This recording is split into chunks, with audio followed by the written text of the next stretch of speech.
नमस्कार साथियों, Suryanagar unique law classes के यूट्यूब चैनल पर मैं डॉक्टर उर्मिला राठी आपका हार्दिक स्वागत और अभिनंदन करती हूँ। बात करें हम लोग जुडिशरी के एग्ज़ाम की। अपकमिंग कौन कौन से एग्ज़ाम आने वाले, नंबर 1 हम प्रिपरेशन करें तो कैसे करें, ठीक है। आइए, आरजेस तो आना ही है। पूरा इंडिया हमारे आरजेस पर नज़र लगा के बैठता है और हम सबको वेलकम करते हैं। गुजरात जुडिशरी भी आनी है, उड़ीसा जुडिशरी भी आ रही है। अब सवाल आ रहा है कि नए आएंगे या पुराने, दोनों। अब सभी जुडिशरी ने कर दिया दोनों पढ़ के आओ, अब पढ़ना ही पड़ेगा। जो कह रहे हैं तो कोई ऑप्शन नहीं है। तो नाउ अब आपके पास दो दो सब्जेक्ट हो गए, यानी क्रिमिनल के अब आपको टोटल 6 सब्जेक्ट पढ़ने हैं। आइए आज हम सीखते हैं कि जुडिशरी की प्रिपरेशन कैसे करें, क्योंकि कई बच्चों के आते हैं कि मैम प्लीज़ ये सिखा दीजिए जुडिशरी की प्रिपरेशन कैसे करें। तो हाउ टू प्रिपेयर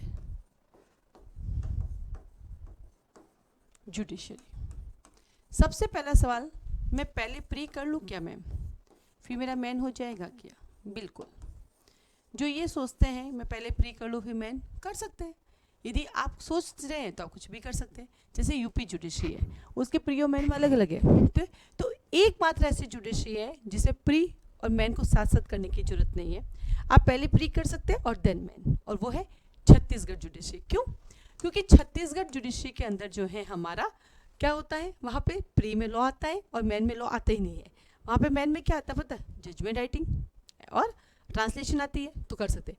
इसके अदर दिन जितने भी जुडिशरी हैं जहाँ प्री प्लस मैन लॉ होता है, साथ में ही करना पड़ेगा। अच्छा बेटा, एक एग्जांपल, आपने सीआरपीसी पढ़ना शुरू किया, आप कहते हैं मैं सीआरपीसी को पहले प्री के पॉइंट ऑफ व्यू से पढ़ूंगा और देन मैन।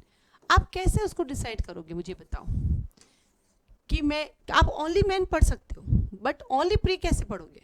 मैन तो साथ साथ ही चलेगा। हाँ, जैसे आप ओनली मैन पढ़ सकते हो, हम लोग ओनली मैन के भी बैचेस चलाते हैं, बट हम ओनली प्री के बैचेस नहीं चलाते। फिर हम चलाते हैं rapid revision course. Rapid revision course का मतलब है वो उन बच्चों के लिए है जिसने पहले पढ़ रखा है, क्योंकि जिस बच्चे ने पहली बार पढ़ेगा उसको तो हमें पूरा फाउंडेशन ही पढ़ाना पड़ेगा, हम उसको एक एक लाइन पढ़ानी पड़ेगी। तो जो बच्चा फर्स्ट टाइम पढ़ रहा है वो हमेशा प्री प्लस मैन पढ़े। अब आता है कैसे पढ़ूँ, पहले कौन सा सब्जेक्ट पढ़ूँ, सीआरपीसी या सीपीसी? या मेरे पास कई सारे कॉल भी आते हैं कि मैडम सिविल पढ़ लूँ क्या, पहले क्रिमिनल पढ़ लूँ क्या? पता नहीं ऐसा क्यों। जबकि आप जाइए यूपी के अंदर प्रोसेसर लॉ का पेपर आता है, उसमें सीपीसी उसी में आती है, सीआरपीसी भी उसी में आती है, एविडेंस भी। तो सीपीसी सीआरपीसी साथ दे रहे। एक राजस्थान जुडिशरी है या एक एमपी जुडिशरी ले लो जो सीपीसी सीआरपीसी को अलग करी, बाकी लोग तो नहीं कर रहे। तो ऐसा मत सोचो मैं पहले पूरा सिविल पढ़ लूँ फिर मैं क्रिमिनल पढ़ लूँगा, क्रिमिनल मेरे स्ट्रॉन्ग है सिविल नहीं। भैया सिविल हो या क्रिमिनल, अगर आप राजस्थान की तैयारी कर रहे हो, अगर आप आरजीएस की तैयारी कर रहे हो, तो 100 मार्क्स का सिविल का आता है, 100 ही क्रिमिनल का आता है, दोनों इक्वली आ रहे हैं। अब अगर आपका क्रिमिनल स्ट्रॉन्ग है तो फिर आपके 70 नंबर आने चाहिए, या आपका सिविल स्ट्रॉन्ग है तो 80 नंबर आने चाहिए। इतने नंबर है क्या? नंबर आके रुक जाते, 50 पेन 45 पेन, लास्ट 60 से ऊपर तो जा ही नहीं पाते हो, 55 से ऊपर जा ही नहीं पाते हो। इसका मतलब ये कभी मत सोचो, आपको कंप्लीट पढ़ना है। मैं सिविल क्रिमिनल, जो आपका मन लग जाए वो पढ़ना है। अब पढ़ना कैसे, आओ बताते हैं। आपके पास पूरे दिन में 24 आवर होते हैं, सबके पास होते हैं 24 आवर, मेरे पास तो नहीं होते हैं। मेरे पास तो थोड़े ज़्यादा होते हैं, मेरे पास तो 24 नहीं, मुझे लगता है 24, कई बार तो लगता है 30 घंटे होते हैं। हाँ यही है एक्स्ट्रा काम कर लेते हैं तो घंटे बढ़ा देते हैं, क्या करते हैं, काम करना है तो करना है, राइट। तो 24 घंटे में आप सो जाइए बढ़िया, 8 घंटे की नींद। सब कहते हैं 8 घंटे सोना है, हम में से बहुत सारे बच्चे जो 6 घंटे पूरे नहीं सो पाते, फिर बीमार होते हैं हर रोज। ठीक है, तो 8 घंटे का आपके पास समय है, ठीक है। इस 8 घंटे को सो जाओ, उसके बाद बच्चे आपके पास 16 घंटे। झाड़ू पोछा बर्तन रोटी को दे दो 6 घंटे, बच्चे 10 घंटे। 10 घंटे में से आप नौकरी कर लो 8 घंटे, ये लो, बच्चे कितने 2 घंटे। मोस्ट ऑफ के पास 2 आवर ही होते हैं। किन के पास? जो जॉब करते हैं, जो घर चलाते हैं, जिनके पास बच्चे भी हैं। अगर वो ऑनेस्टी से 2 घंटे भी पढ़े ना तो भी सफिशिएंट है, और बिना ऑनेस्टी के 18 घंटे पढ़े तो भी इनसफिशिएंट है। ऐसा कोई घंटे डिसाइड नहीं होता है कि मैं इतने घंटे पढ़ लूँ, कोई घंटे डिसाइड नहीं होता बेटा। टारगेट होता है कि आज मैं काम करती हूँ, एक मेजर एक माइनर पढ़ लेती हूँ, लेकिन जितने घंटे पढ़ूंगी, जितने मिनट पढ़ूंगी, ऑनेस्टी के साथ पढ़ूंगी। उस समय फिर मेरा ब्रेन इतना क्लीन होना चाहिए, कोई बर्डन नहीं, कोई स्ट्रेस नहीं, जो मैं पढ़ रही हूँ बस वही पढ़ रही हूँ। तो 2 घंटे भी सफिशेंट है, और नहीं तो 18 घंटे भी पढ़ लो, टाइम पास है। खुद को ही धोखा देना होता है। इसलिए कई बार पूछते हैं हमें कितने घंटे पढ़ना चाहिए, हमें कैसे पढ़ना चाहिए, हमें पहले सिविल पढ़ना चाहिए पहले क्रिमिनल। क्या आपकी मेरी परिस्थिति इक्वल है? मैं शादीशुदा हूँ, मेरे पास एक छोटा सा बच्चा भी है, मैं कोचिंग भी चलाती हूँ, कुछ एनजीओज़ वर्क भी करती रहती हूँ, फिर पढ़ना है। आप एक सिंपल स्टूडेंट है, पूरा दिन आपके पास पढ़ाई के अलावा कुछ नहीं है। एक महिला है जिसके पास 2 बच्चे भी हैं, नौकरी भी करती है, घर में झाड़ू पोछा भी करती है, खाना भी बनाती है। एक लड़का है जो दिन भर जॉब करता है और रात को पढ़ने का मौका मिलता है। हम सब की परिस्थितियाँ अलग अलग है, हम सबका माइंड अलग अलग है।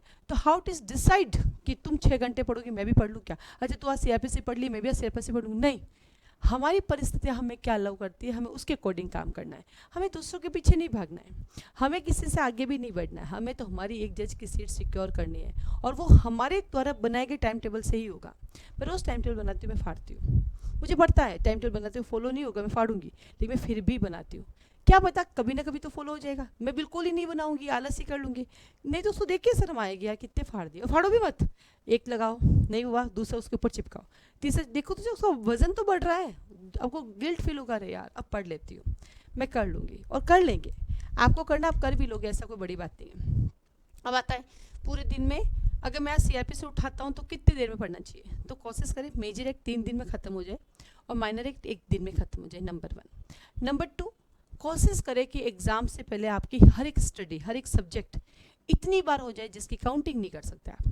मैं नहीं कहूँगी 10 बार करो, मैं नहीं कहूँगी 12 बार करो, मैं नहीं कहूँगी 15 बार, मैं ये कहूँगी इतनी बार करो कि आप ये कहोगे मुझे तो पता ही नहीं मैंने कितनी बार पढ़ लिया, मुझे तो पता ही नहीं है मैंने कितनी बार पढ़ लिया, ये होना चाहिए। अब आता है सिर्फ डायरेक्ट सफिशिएंट है या बुक्स लेके आऊँ। आजकल बहुत सारे लोग हैं ना बहुत डीप पढ़ाते हैं, बहुत हिस्ट्री बताते हैं, है ना। एक कोर्स को ख़त्म करने में 2 साल लगाते हैं, 2.5 साल लगाते हैं। सीआरपीसी कहाँ से आया, वहाँ से स्टार्ट होता, कहाँ गया वहाँ तक बताते हैं। अपन को जज बनाया गया था उर्मिला मैम की तरह कोचिंग खोलना है? नहीं ना। तो भाई उतना ही पढ़ो ना जितना अपने कोर्स में है। वैसे भी ये जो पढ़ के जाओगे वो कोर्ट में कुछ काम नहीं आना है, कोर्ट में जो काम आएगा वो इसमें है ही नहीं। और कई बार आपको लगता है कोचिंग अच्छी चीज़ है, कोचिंग में खूब पैसा है, आप कमा सकते हैं, बट कोचिंग में बेटा छुट्टियां हैं, आप जब मर्जी छुट्टी कर सकते हो, लेकिन कोचिंग में बेटा सुबह 4 बजे उठना पड़ता है, रात को 10 बजे तक काम करना पड़ता है। जैसे नया कुछ चीज़ आए, नया पढ़ना पड़ता है आपको, तो दिन भर बैचेस चलाने का लालच होता है, टेस्ट चला लूँ, ये चला लूँ, वो चला लूँ, वो दिन भर कुछ ना कुछ करते रहते हो। तो कोचिंग का मेहनत बहुत है, पैसा है तो मेहनत। और फिर स्टूडेंट कुछ भी कह के चला जाए, मेरे पास आता है मैसेज, मैडम मैं बहुत गरीब हूँ, मम्मी पापा मेरे कृषक हैं, एग्रीकल्चरिस्ट है, मैं पैसे नहीं दे सकता, पढ़ा दो। मेरे पापा के पास पैसे नहीं, पढ़ा दो। फिर मैं रिप्लाई करती हूँ तुम्हारे पापा के पास पैसे नहीं है। मेरे तो पास पापा ही नहीं है, मैं किसको जाके क्या बोलूँ? पापा होते तो बातें कुछ और होती थी, पापा थे तब तक यहाँ तक पहुँच गया, आज पापा नहीं है, बहुत सारी चीज़ें रुकी हुई है। कई बार मैसेज आते हैं आपकी फ़ीस बहुत ज़्यादा है, इतनी कितनी फीस ले रहे हो? अरे भैया तो तुम जज बनोगे, तुम्हें सैलरी भी तो कितनी मिलेगी? बोले जज बनेंगे तब की तब देखेंगे। अरे भाई बनने के बाद तू कौन सा पैसा देना आएगा? कोई नहीं देना आएगा। तो जज क्यों बनना चाहते हो? घर चलाने के लिए। मैं कोचिंग क्यों चला रही हूँ? घर चलाने के दिन भर बोलना होता है, कंठ लगता है, ऐसा तो है नहीं। इशारों से तो पढ़ा नहीं सकती, बोलूँगी तो खाने को एनर्जी के लिए चाहिए, पैसे किस चीज़ के नहीं चाहिए। तो कोचिंग चलाना आसान नहीं है बेटा जी, इससे अच्छा नौकरी करो, वो बेस्ट है। वहाँ पे छुट्टियाँ भी हैं, रिलैक्स भी है, एटलीस्ट एक फिक्स आवर है, फिक्स घंटे में काम करने का। या कोई फिक्स घंटे नहीं है, या चलती रहती क्लासेस। इन दिनों मेरी क्लास चलती है सुबह 4:30 से लेकर दोपहर को 1:30 बजे तक, और फिर शाम को शुरू हो जाती है 3 बजे से होती है रात को 9 बजे तक। इतने आज जुडिशरी में नहीं करना, इतने आज कहीं नौकरी में नहीं करना है। तो इसलिए उतना ही पढ़ो जितनी रिक्वायरमेंट है। उस हिस्ट्री, उस मॉडर्न हिस्ट्री में जाने की जरूरत ही नहीं है। आपकी डायरेक्ट ये अपने आप में सफिशिएंट है, इसमें सब कुछ है। कानून को बदल सकते हैं, किसी के 302 लग रही है किसी के ऊपर, या किसी पे 103 लग रही है, अब बदल दो इसको 302 और 103 को, नहीं बदल सकते तुम। तो सफिशिएंट है डायरेक्ट। फिर भी आप जिज्ञासु बच्चे हो, नहीं मुझे तो किताबें पढ़ने, कुछ सीखना है कुछ और, तो लाओ टेकवानी, लाओ केलकर, लाओ बाबिल जी, लाओ टी भट्टाचार्य जी, लाओ रतनलाल धीरजलाल, बहुत कुछ है पढ़ने को, लेकिन वो पढ़ा हुआ कुछ काम नहीं आएगा। हाँ, यदि आप वेस्ट बंगाल का एग्ज़ाम देते हो, यदि आप उड़ीसा का एग्ज़ाम देते हो तो थोड़ी थ्योरी चाहिए, लेकिन यदि आप महाराष्ट्र का एग्ज़ाम देते हो, गुजरात का देते हो, राजस्थान का देते हो, एमपी का देते हो, रिक्वायरमेंट ही नहीं है, दिल्ली का देते हो, रिक्वायरमेंट ही नहीं है, हरियाणा का देते हो, रिक्वायरमेंट ही नहीं है। तो जब इतना समय व्यर्थ करने का क्या ही, अपने बैरेट को चाट लो ना। जो बच्चे जज बने हैं उनसे बात करो, वो उन्होंने कॉलेज में बड़ी डीप स्टडी की, लेकिन जब वो जुडिशरी की पढ़ना है तो उन्होंने सिर्फ बैरेट फोकस किया। हाँ, पुराने पेपर देखते थे, उन पेपर के जहाँ सॉल्व मिल जाते थे उनमें कुछ एक्स्ट्रा चीज़ें मिल जाती कर लेते। बाकी किताबों में जाना, हिस्ट्री में जाना टाइम वेस्टिंग है। आपका जो कोर्स 6 महीने का है, जिस 6 महीने में आप पढ़ सकते हैं, उस कोर्स को 6 महीने में ख़त्म करो। उसके लिए आप उसको 2 साल मत ख़राब करो। 2 साल में 3 बार कोर्स पूरा करो अगर वैकेंसी नहीं आ रही। बाकी सफिशिएंट, अगर आप अपने आप को 6 महीने एक कमरे में बंद करके पढ़ लेते हो, डेफिनेटली आप जज बन जाओगे। अब आप आएंगे मैडम आप क्यों नहीं बने, ये सवाल तो मैं भी रोज़ अपने आप से पूछती हूँ, क्या तुम आप क्यों नहीं बने। इस आपका जवाब नहीं है ना, क्यों? क्योंकि मेरी मेहनत में कमी नहीं है। आप मेरी मेहनत देखें, आप उसे कुछ भी पूछे, मुझे सब आता है। लेकिन हो सकता है मेरा समय नहीं आया है, आएगा मेरा भी समय, लेकिन रुकती नहीं हूँ, थकती नहीं हूँ। मेरे पढ़ाए फाउंडेशन बैच के बच्चे pre plus main plus inter मुझसे पढ़ के जाते हो, जज बन रहे हैं। मैं नहीं बनी, कोई इशू नहीं ना, पढ़ा तो रही हूँ और रुकी अभी भी नहीं हूँ। एग्जाम अभी भी देती हूँ, अभी MP ADJ देख के आई हूँ, छत्तीसगढ़ ADJ देख के आई हूँ। हाँ वो विडम्बना है, वहाँ एक भी सेलेक्ट नहीं हुआ, वो जीबी है इनकी विडम्बना।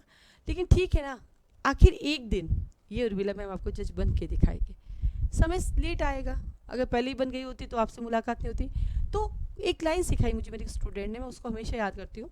जब मेरा सिलेक्शन है तो मैं उसको हमेशा ये कहती हूँ, वो सेलेक्ट हो गया, मैंने कहा बेटा फिर मेरा नहीं हुआ, तो वो मुझे कहता है कि मैडम यदि आप सेलेक्ट होती ना तो ये आपकी इच्छा होती, और आप सेलेक्ट नहीं हो रहे ना, ये ऊपर वाले की इच्छा है। और ये भी सही कहा उसने। जब जब मेरा नहीं हुआ, 2015 में नहीं हुआ तो कोचिंग खुल गया, 2018 में नहीं हुआ तो मैं यूट्यूब पे आ गई, फिर 2019 में नहीं हुआ मेरा तो कोरोना आया तो कुछ और आगे प्रोग्रेस हुआ, फिर 2021 में नहीं आया तो फाइनली मैंने भी इलेक्ट्रिक बोर्ड ले आई, मेरा नया सेटअप लग गया, है ना। तो कुछ ना कुछ ऊपर वाले ने हर बार कुछ नया दिया ही दिया है, ऐसा नहीं कुछ लिया है, दिया ही है। और मेहनत दी है, और नए सब्जेक्ट पढ़ने का मौका मिला, नहीं तो नए सब्जेक्ट कब पढ़ती बताओ। मैं सेलेक्ट हो गए होते तो इनकी जरूरत ही नहीं पड़ती, आपको कैसे पढ़ाती। नहीं तो मेरे वीडियोस आ रहे नए, देखो आप PNS के बड़े अच्छे से आपको एनालाइज करके बता रखा है। तो कुछ है जीवन में, लेकिन मेहनत नहीं रुकनी है। मैं नहीं रुकती, आप भी मत रुको। सिलेक्शन होना या नहीं होना हम सबके हाथ में नहीं है। आप देखो ना सीटें कितनी आएगी, कि सीटें कितनी आएगी अभी बताते हैं। RJS की 222 सीटें आने वाली है, ठीक है। सेलेक्ट कितने फॉर्म कितने भरे जाएंगे, कम से कम 50,000 तो मान के चलते।